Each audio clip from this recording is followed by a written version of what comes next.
como es la Comisión Provincial por la Memoria de Provincia de Buenos Aires, que ellos en cada marcha están interviniendo, facultados por la ley nacional que crea este organismo de derechos humanos, intervienen en las marchas para evitar justamente violaciones a los derechos humanos. Ahora lo tenemos en comunicación telefónica al doctor Norberto Lipski, a quien siempre lo convocamos, sobre todo ante este tipo de sucesos, ¿no? El doctor Lipski dirige la Cátedra Libre de Derechos Humanos y Participación Ciudadana de la Universidad Nacional del Nordeste, es un referente en derechos humanos, es fundador y presidente del Comité para la Defensa de la Salud, la Ética y los Derechos Humanos, y podríamos seguir mencionando sus antecedentes curriculares. Doctor Norberto Lipski, buenas noches. Buenas noches, Liliana, muchas gracias por la comunicación. Bueno, preguntarle, doctor Lipski, su análisis, la reflexión que puede realizar de lo que nos dejó la jornada de ayer, y con usted hablar lo que nos dejó dentro y fuera del Congreso, porque también en el recinto de la Cámara de Diputados de la Nación, que estaba sesionando la Cámara de Diputados, también hubieron hechos lamentables que ocurrieron dentro del recinto y en plena sesión de la Cámara de Diputados. Lo que usted pueda analizar, por favor. Sí, voy a intentar hacerlo desde la perspectiva de un Estado de Derecho que tiene como estructura institucional precisamente la Constitución Nacional. Y en el interior de la Constitución Nacional, el conjunto de derechos y garantías están previstas para el funcionamiento de una vida democrática. Y en esa perspectiva, la jornada de ayer ha puesto a la conducta del Estado Nacional y quienes han tenido la principal responsabilidad por parte del Estado en crear las condiciones de represión sobre, en principio, los asiduos concurrentes en el reclamo de los derechos de los jubilados, que lo hacen de manera regular, y que de un tiempo a esta parte, cada miércoles, tenemos al día siguiente o el mismo día noticias de que han sido golpeados, sufrieron caídas, que los han maltratado, y que en esta oportunidad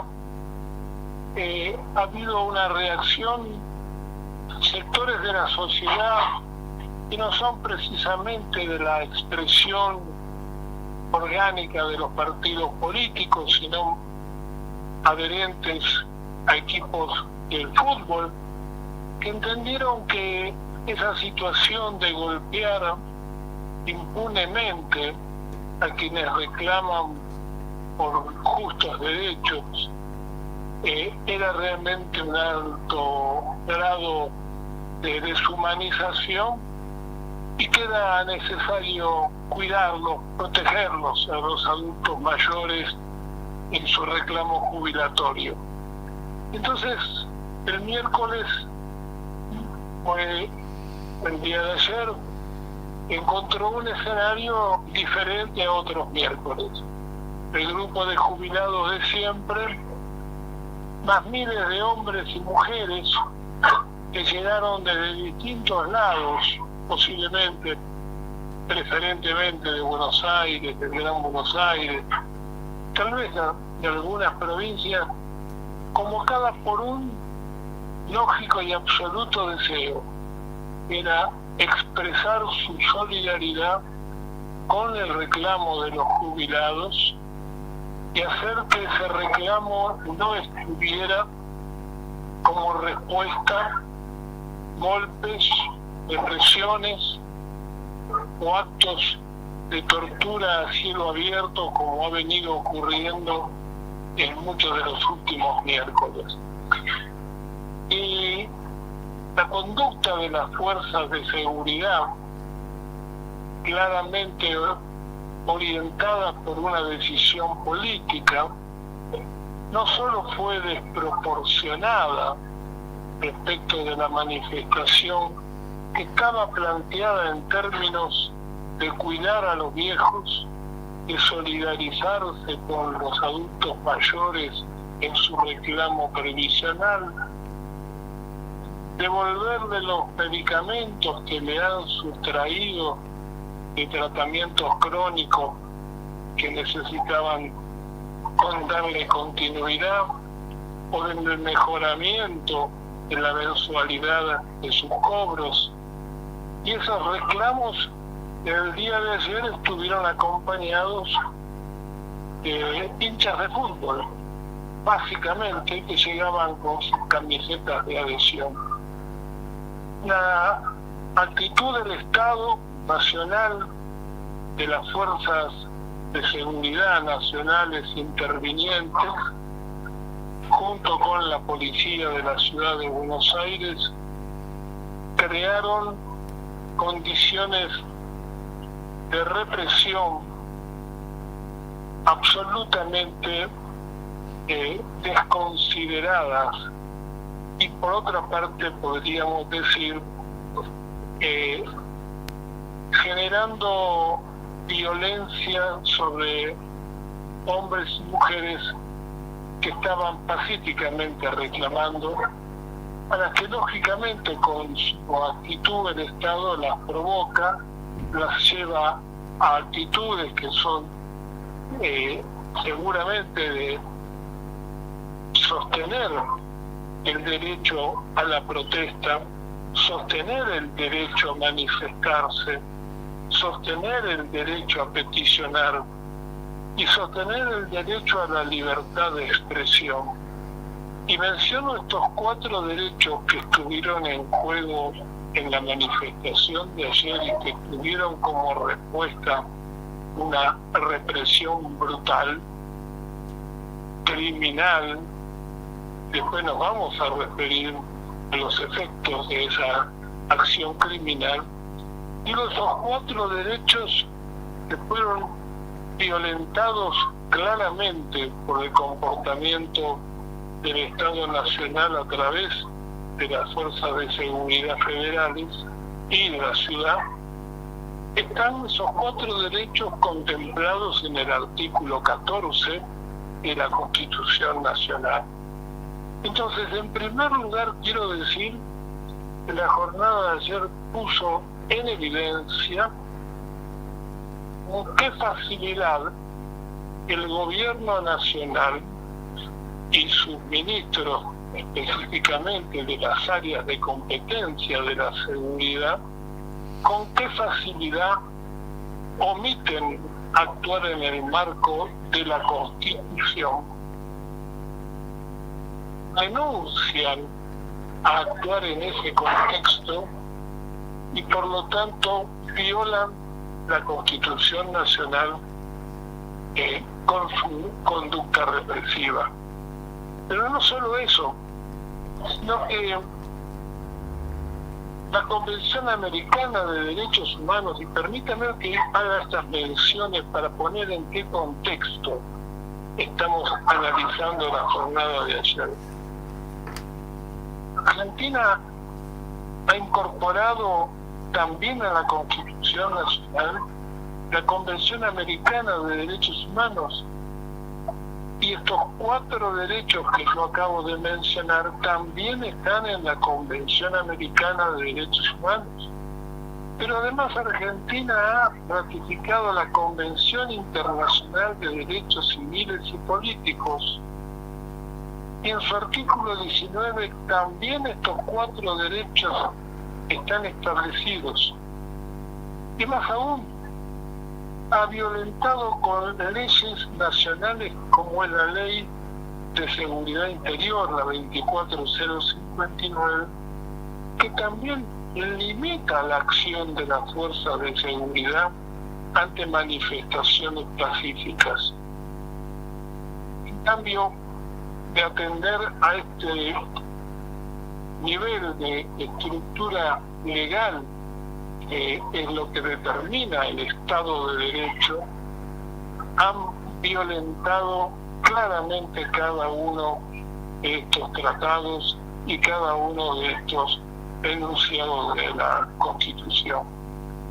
Y lo han aceptado a tal grado que en las jornadas no solamente detuvieron a más de 100 personas, 120, sino que utilizaron métodos criminales para dar respuesta al reclamo. Y uno de esos métodos criminales ha sido utilizar el lanzamiento de manera horizontal de los gases lacrimógenos que impactaron sobre el cráneo del trabajador gráfico Pablo Nahuel Grillo, provocándole fractura de cráneo con pérdida de masa encefálica, y en estas horas luchando en el hospital Ramos Mejía de Buenos Aires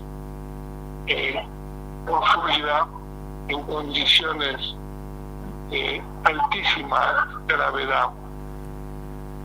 Precisamente sobre esa situación de Pablo Grillo, quiero decirles que hace apenas unos minutos, exactamente 25 minutos, concluyó una misa que estuvimos en la puerta del hospital Ramos Mejía. Fue convocada por los sacerdotes de los barrios populares y villas, y que ha reunido una enorme cantidad de gente pidiendo en la misa por la salud de Pablo, repudiando la represión, pidiendo paz y justicia. Quiero decir entonces que junto a esto actuó la jueza Karina Andrade, y merece un párrafo especial porque en su actuación define en horas casi de la madrugada liberar a los 114 detenidos por una razón explícita, porque las consideró detenciones arbitrarias, con informes imprecisos de la policía o de cualquiera de las fuerzas que había detenido a los manifestantes. Y ella misma, en sus fundamentos por los cuales libera a los detenidos, hace mención precisamente a estos artículos que yo le he mencionado, que defiende en democracia el Estado de Derecho, constituye la piedra fundante y sobre la cual no es posible distraerse en la inobservancia de la misma. Por lo tanto, el dato relevante ha sido una represión criminal tratando de amedrentar, asustar, generar miedo. Y creo que cuando se analiza el conjunto de la situación, creo que el resultado es inverso al propósito. Creo que el pueblo entendió que no se puede acallar una voz tan sensible como es la de los adultos mayores en reclamos tan justos. No es posible hablar de democracia y al mismo tiempo anular derechos tan fundamentales como los que acabo de mencionar, y mucho menos es posible admitir que las fuerzas de seguridad actúen sin controles suficientes, que finalmente ocurre o bien el lamentable episodio de la jubilada Beatriz Bianco, que fue empujada y golpeó su cabeza contra el piso, también provocándole un traumatismo craneano, y la situación muy grave de Pablo Nahuel Grillo, que creo que ha generado una preocupación muy grande, que se expresó cuando a las 12 de la noche espontáneamente miles de ciudadanos fueron nuevamente a la Plaza de Mayo en disgusto por la represión que se había expresado durante la tarde en la zona del Congreso. Norberto, usted también con su experiencia personal en aquella época infame que ocupa un capítulo muy negro, ¿no?, en la historia argentina, no muy lejano. Bueno, usted fue secuestrado. ¿A qué distancia estamos en este tiempo con lo que estamos viviendo, que usted lo ha descrito de manera muy clara? ¿A qué distancia estamos de aquella época en que los argentinos salían a la calle con pancartas, somos derechos y somos humanos? ¿A qué distancia estamos de llegar a ese extremo? No tengo duda, Liliana, que dentro del gobierno nacional existen funcionarios de altísimo nivel, puedo incluir al presidente en esta.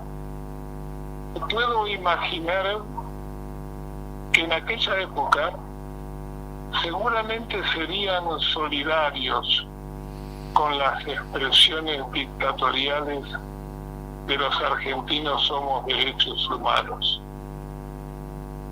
Algunos de los funcionarios del actual gobierno incluso se han manifestado públicamente como defensores y protectores de los genocidas. Así es. Y también las actitudes asumidas por el presidente, por ejemplo, cuando manifestó que los zurdos, con una expresión grotesca, los iba a buscar a donde estuvieran, no parecía que estaba diciendo que los buscaría para dialogar, para intercambiar opiniones. Todos hemos leído esas expresiones como claras amenazas que se van concretizando en episodios como el de ayer. Exacto. Esto deteriora la vida democrática, y más allá de ponerle nombre específico a esta situación, me atrevo a decir que a su pregunta, el pueblo argentino, la inmensa mayoría del pueblo argentino, tiene seguramente disgusto con la democracia, con la insatisfacción, muchas de sus necesidades y objetivos que se han incumplido. Pero la inmensa mayoría no acepta la regresividad histórica, no acepta que la Argentina vuelva a ser un país del silencio y del terror. Por lo tanto, creo que las manifestaciones del día de ayer, participación de sectores no necesariamente integrados a la vida política, como son las partizantes del fútbol, que deben tener sí sus opiniones políticas, pero tenían una preocupación que era cuidar a los viejos. Eso se multiplica por millones en la Argentina. 50 por millones porque no queremos una democracia que solamente sea tal porque se vote cada 2 años o exista un parlamento. Porque no se puede tolerar, por un lado, que crezca el autoritarismo en el poder ejecutivo y los superpoderes hacen que se estén tomando a través de los decretos de necesidad y urgencia decisiones que van intentando modificar logros que se alcanzaron una vez recuperada la democracia y que con estos decretos el Congreso no ha podido, no ha sabido, no ha querido frenarlos desde el primer momento. Pensemos que todavía está vigente el decreto que le dio los superpoderes al presidente Milei, apenas asumió con el DNU 7023, y que esos superpoderes implican un deterioro de la institucionalidad democrática, que ha reducido los contrapesos de los poderes. Para eso el Parlamento es eludido constantemente en decisiones trascendentales, como por ejemplo aumentar la deuda externa enviando un DNU al Parlamento sin fundamentar las razones por las cuales el país aumenta su deuda externa con el Fondo Monetario Internacional. Quiero decir, hay un marcado deterioro de la institucionalidad democrática, pero hay también un pueblo que se expresó en distintos momentos el año pasado. Tal vez uno de los momentos más trascendentes fue como la ciudadanía salió a defender a la capacidad de funcionamiento de las universidades públicas, gratuitas, y que tuvieron una repercusión en todo el país. También es cierto que hay sectores del campo popular que no han estado a la altura de los momentos que se están viviendo y que han dejado avanzar excesivamente este modelo de autoritarismo, de despliegue de políticas regresivas en materia de derechos humanos en todos los niveles. Y piensen que así como hablamos de un sector tan sensible como son las y los jubilados, también hay un sector muy sensible, menos tal vez ruidoso, que son los niños y niñas de nuestro país, que son más del 50% viviendo en la pobreza. Y además de la pobreza, necesitan de un Estado que los ayude a sobreponerse a situaciones que tienen que ver con las dificultades de ingresos familiares, pero también tienen que ver con aspectos de la organización institucional a favor de la niñez. En el día de ayer, junto con esta represión, un chiquillo que le voy a decir, en el día de ayer, junto con esta represión, la ministra de Capital Humano sacó un decreto por el cual dejó sin efecto más de 10 programas nacionales que funcionaban exclusivamente para dar atención a los sectores más vulnerables de nuestra infancia. Es decir, la niñez está viviendo un momento crítico, que encuentra un Estado que en lugar de brindarle protección y mejores condiciones, le priva de programas que fueron diseñados justamente para mejorar su calidad de vida, sus condiciones. Y esto no se resuelve simplemente haciendo una referencia. Es necesario fortalecer la capacidad comunitaria, fortalecer la capacidad de reclamo de las instituciones, que los medios de comunicación como ustedes en este caso puedan abrirse a la visión y mirada de quienes sostenemos que no puede haber democracia con regresividad de derechos. Los derechos humanos son progresivos. No puede haber democracia cuando la suma del poder queda concentrado casi en la construcción de los sucesivos DNU y el Congreso pasa a ser una institución relativizada, o cuando se designan miembros de la Corte Suprema de Justicia en comisión, por decretos en comisión, sorteando el mecanismo constitucional de la decisión del Senado de la Nación.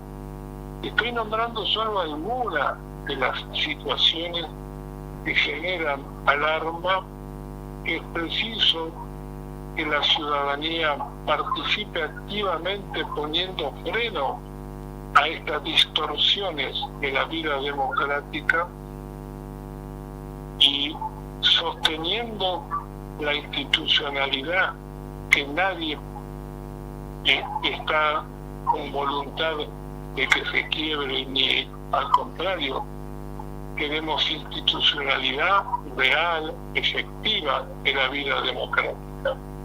Por lo tanto, somos contrarios a cualquier acción que anule la vida democrática con mecanismos golpistas. No, eso no está en nuestra agenda. Lo que queremos sí es destacar que el Congreso tiene que jugar un rol importante, que no puede haber presidencias con superpoderes y que la libertad de expresión, reclamo, la libertad de ejercer el derecho a la protesta, la capacidad de manifestarse, tiene que estar plenamente garantizada y de ninguna manera aceptar con naturalidad que todos los miércoles los grupos de jubilados tengan que escuchar y sentir en su cuerpo que el Estado no solo le retira beneficios básicos, sino que además los golpea, los reprime, y esta situación no puede tolerarse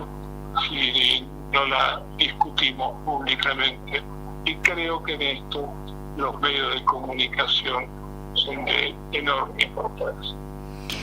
Doctor Norberto Lifki, como siempre es un placer escucharlo. Muchísimas gracias. Que tenga buena noche y gracias a usted por el llamado. Buenas noches. Es un referente a nivel nacional e internacional también el doctor Norberto Lifki. Es quien dirige la Cátedra Libre de la Universidad Nacional del Nordeste, la Cátedra Libre sobre Derechos Humanos y Participación Ciudadana, además de un extenso currículum en materia de derechos humanos y desempeñándose en distintos organismos internacionales de Naciones Unidas, organismos que tienen que ver justamente en la lucha por los derechos humanos.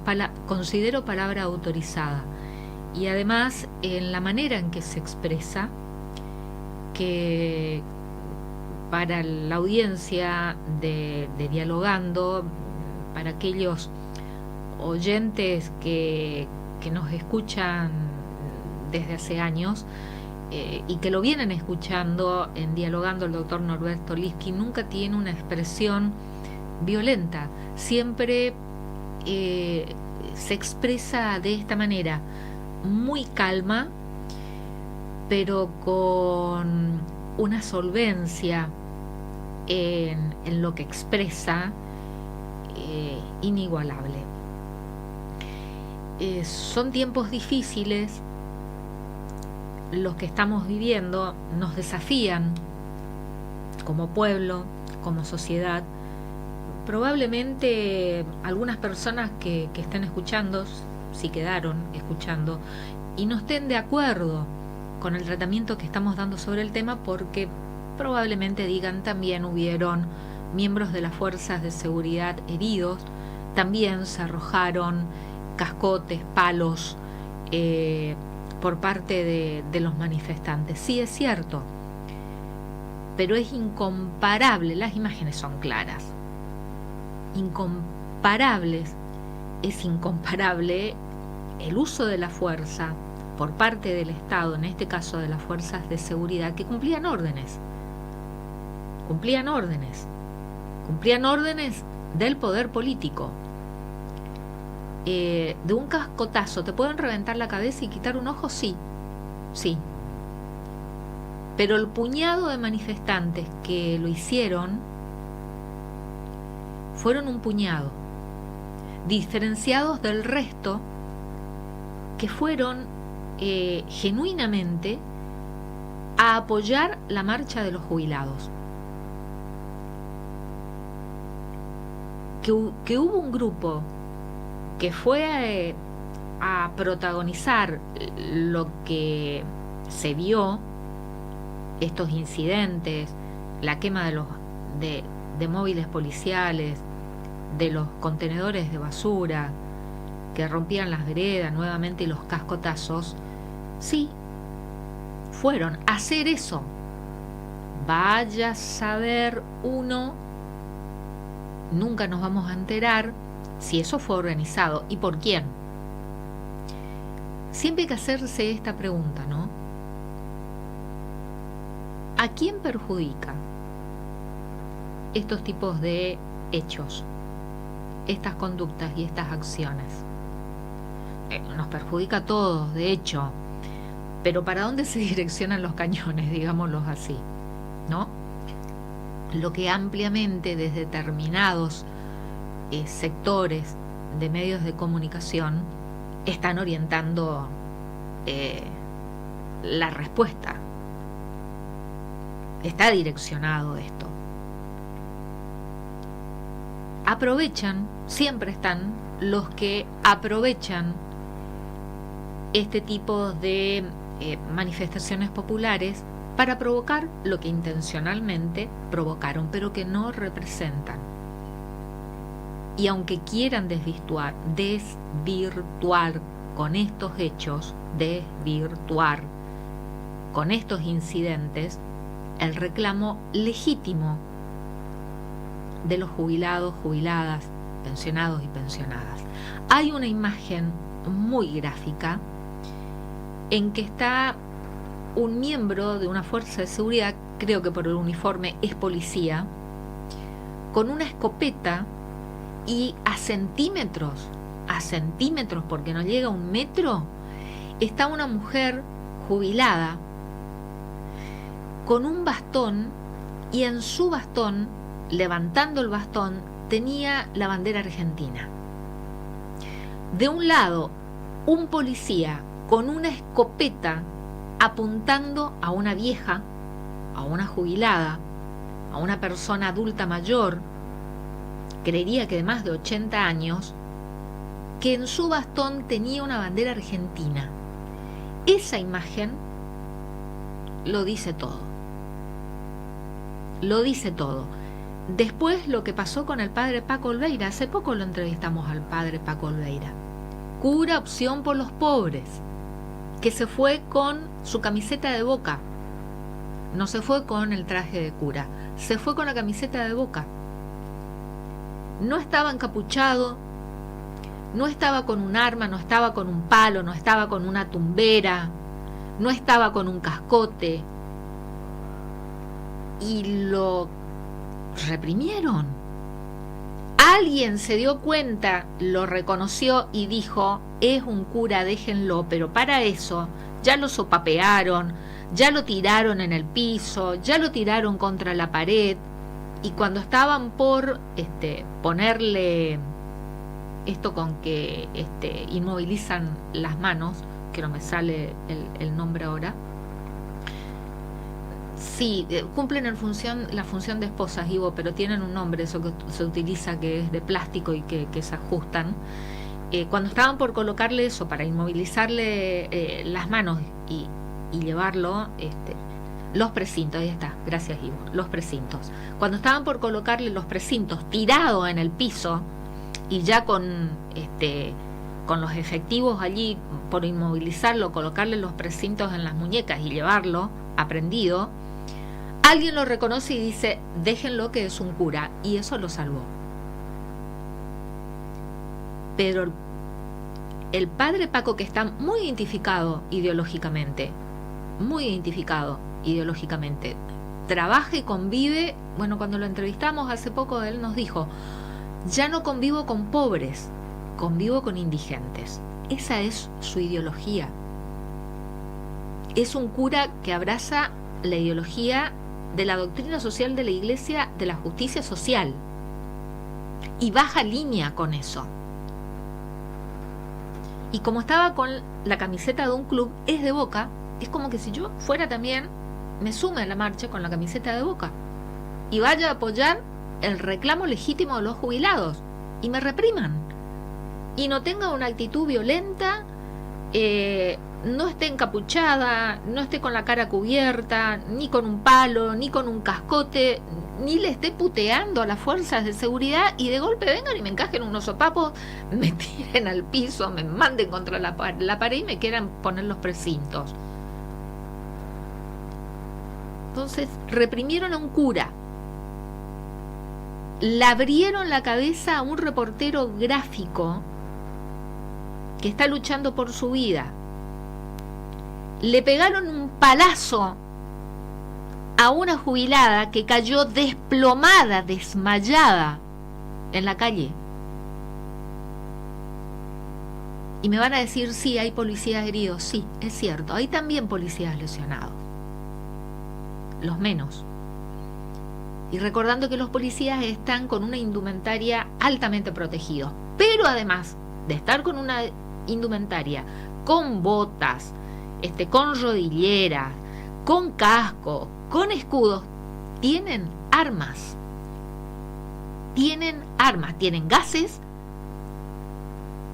que le abrieron la cabeza, fractura de cráneo, traumatismo de cráneo, desprendimiento de masa encefálica por un arma, como es una granada de gas lacrimógeno tirado con una escopeta. Tienen balas, armas que disparan las balas antitumultos, llamadas las balas de goma, y tienen armas de fuego con balas de plomo. Están armados y están protegidos. ¿Hay relación, en el uso de la fuerza entre unos y otros?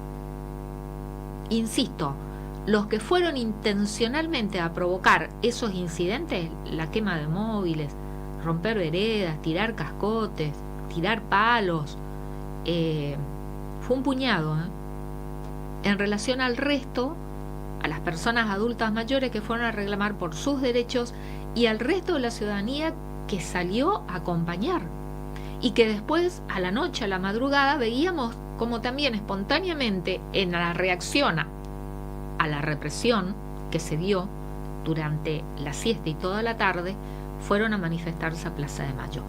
Tiempos muy difíciles, muy complejos. Yo seguramente debo estar tildada como una zurda de mierda por decir esto, y a los entrevistados también, todos mis entrevistados deben ser catalogados como zurdos, por diferenciarme de la hegemonía de los discursos de los medios de comunicación en el tratamiento que le doy al tema. Probablemente también esté rotulada como una zurda. Escribo con la derecha, claro. Pero puede ser también que esté catalogada, rubricada como una zurda. Y lo que ocurrió adentro del Congreso, en el recinto, en la sesión de la Cámara de Diputados, increíble. Interna del oficialismo, del bloque de la Libertad Avanza. Se trompearon que tuvo como protagonista a un legislador correntino. Ahí abre un paréntesis, ¿no? La ignorancia también de los medios de comunicación. Yo confieso, no me sé los nombres ni identifico las caras de los 257 diputados nacionales. Pero ayer lo nombraban al diputado correntino como diputado misionero, por ejemplo. Y claro, para el centralismo porteño, esta región nos confunden todos. Hasta también capaz que nos cambian la nacionalidad, ¿no? Bueno, también lo que ocurrió dentro del recinto, la violencia dentro del recinto, puños, y entre diputadas del bloque de La Libertad Avanza no hubieron puños, pero se tiraron un vaso de agua como respuesta cuando vinieron a intentar sacarlas del recinto para que caiga el quórum, que finalmente el presidente de la Cámara, Martín Menem, decidió levantar la sesión. Es grave. Días atrás, el 1 de marzo, estábamos hablando y tratando un acto de violencia de un asesor presidencial contra un diputado nacional, Facundo Manes. Lo tratamos nosotros aquí. Que fue a amenazarlo dentro del recinto, gritándole desde el balcón donde estaba, y cuando terminó la apertura del periodo de sesiones ordinarias, que es un acto institucional consagrado en la Constitución Nacional, este asesor presidencial fue a buscarlo al diputado Manes, porque el diputado Manes tuvo la osadía de mostrarle la Constitución Nacional al presidente y fue a agarrarlo. Ese sí tuvo una conducta de un barra brava y confundió el Congreso de la Nación Argentina, que es uno de los 3 poderes del Estado, con una cancha de fútbol. Tuvo una actitud patotera de un barra. Eso lo vivimos hace pocos días, hace 13 días, 12 días, el 1 de marzo. Y ayer, que dentro del propio bloque oficialista de La Libertad Avanza diriman sus diferencias a las trompadas y tirándose vasos de agua. De una expresión o de un sector político que hizo su campaña con el eslogan del cambio y hablando de la casta.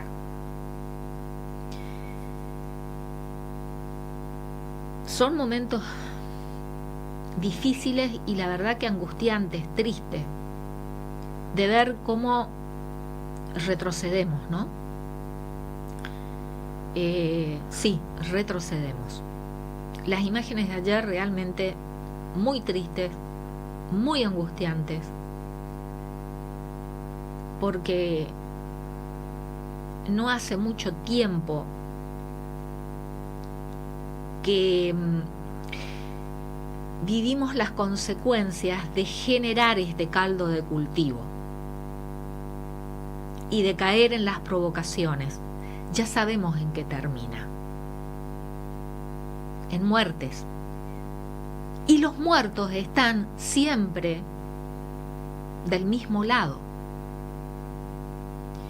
No aprendemos nada, realmente. No aprendemos nada de la historia pasada, pero muy reciente. Acá se está generando un clima que es muy peligroso, muy peligroso, y en donde el pueblo trabajador, y en este caso el sector que trabajó toda la vida para hoy tener una jubilación que no llega a cubrir las necesidades mínimas, básicas, estos sectores estén siendo reprimidos. Pedimos la madurez necesaria en nuestra dirigencia política para tratar de frenar esta escalada de violencia